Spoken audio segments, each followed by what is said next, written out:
In a world increasingly shaped by high-stakes diplomacy and the recalibration of global alliances, the United States is once again at a strategic crossroads. This time, the spotlight falls on a UK-US, the ambitious trilateral submarine pact binding the United States, Australia, and the United Kingdom. Launched in 2021, a UK-US was heralded as a transformative moment in Western defense cooperation. At its heart was a bold promise that the US and the UK would help Australia acquire nuclear-powered submarines, drastically increasing its deterrent capability in the face of growing Chinese naval assertiveness in the Indo-Pacific. It wasn't just about hardware. A UK-US symbolized the West's resolve to uphold a balance of power in the most strategically contested region on Earth. It was, according to its architects, a pact for a generation. But fast forward to today, and that vision is being quietly, but significantly, re-examined. The US, under the pressures of domestic politics and a resurging, America First, doctrine, is reviewing the very commitments that made a UK-US possible. What was once seen as a masterstroke of Allied unity is now being weighed against the hard realities of budget constraints, defense industrial limitations, and political messaging. Is America truly prepared to share some of its most sensitive defense technologies, especially at a time when its own naval capacity is under strain? Or is a UK-US the latest casualty of a Washington that increasingly views foreign commitments through a domestic lens? The implications of this review are far-reaching. To understand the stakes, we must first revisit what a UK-US actually represents. The most publicized aspect of the pact involves the transfer of nuclear propulsion technology, something the US has only ever shared once before, and that was with Britain in 1958.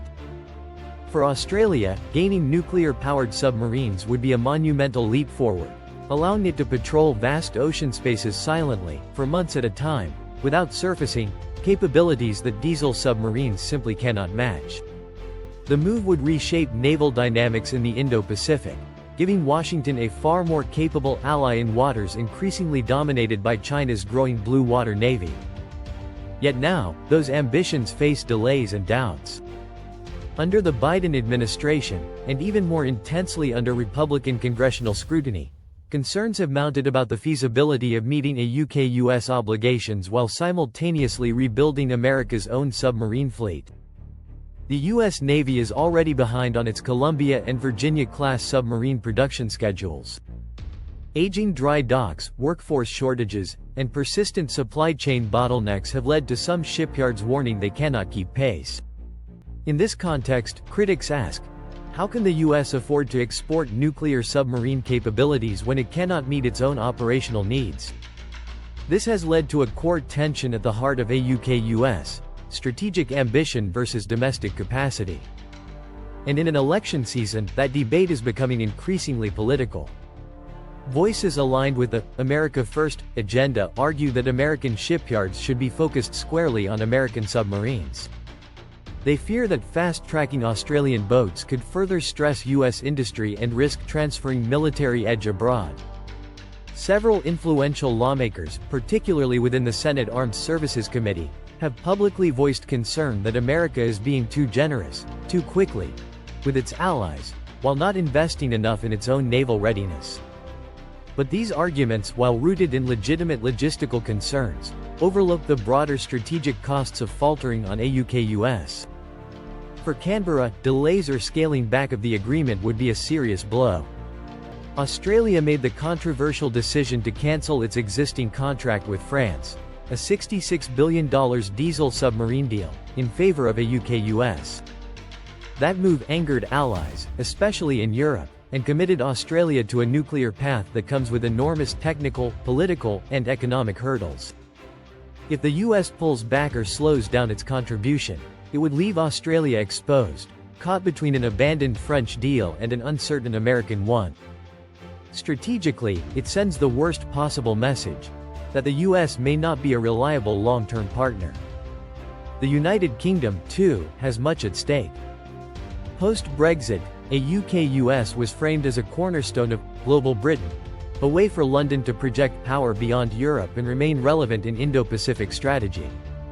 The UK is set to play a key role in building the submarines and in training Australian crews. Weakening the Pact could undercut British aspirations, making it appear as a junior partner in a faltering trilateral arrangement. And let's not forget the signal this sends to other US allies across Asia. Nations like Japan, South Korea, the Philippines, and India are all carefully watching America's posture in the Indo-Pacific. If the US backs away from a UK-US under political pressure or industrial shortfalls, it will raise doubts about broader American security guarantees. China, too, will be watching, and likely celebrating any delay or disunity among its chief maritime rivals. However, there's another side to this debate, one that deserves attention.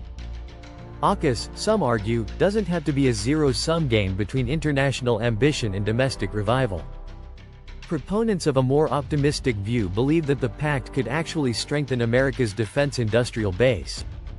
The construction of submarines for both the US and Australia would necessitate the expansion of shipyards, the training of new skilled labor, and long-term investments in manufacturing and engineering. In this view, a UK-US isn't a burden. It's an opportunity to rebuild American naval power with allied funding and shared innovation. But capitalizing on that opportunity requires vision and urgency. It requires that Washington see a UK-US not as a favor to Australia, but as a long-term strategic partnership that enhances US power projection and shores up the regional balance of power. That means investing today in industrial capacity, not just for the sake of alliance credibility, but for America's own naval readiness tomorrow. And so, the debate continues. Will a UK-US emerge as a triumph of 21st-century alliance building, or will it falter under the weight of political backlash and industrial fatigue? As the "America First" narrative reshapes policy from Capitol Hill to the campaign trail, the fate of a UK-US hangs in the balance. The decisions made in the coming months won't just affect three countries, they could define the security architecture of the Indo-Pacific for decades to come. Because in this era of great power rivalry, submarines aren't just steel machines, they're symbols of resolve, of commitment, and of whether America still has the will and the capacity to lead beneath the waves.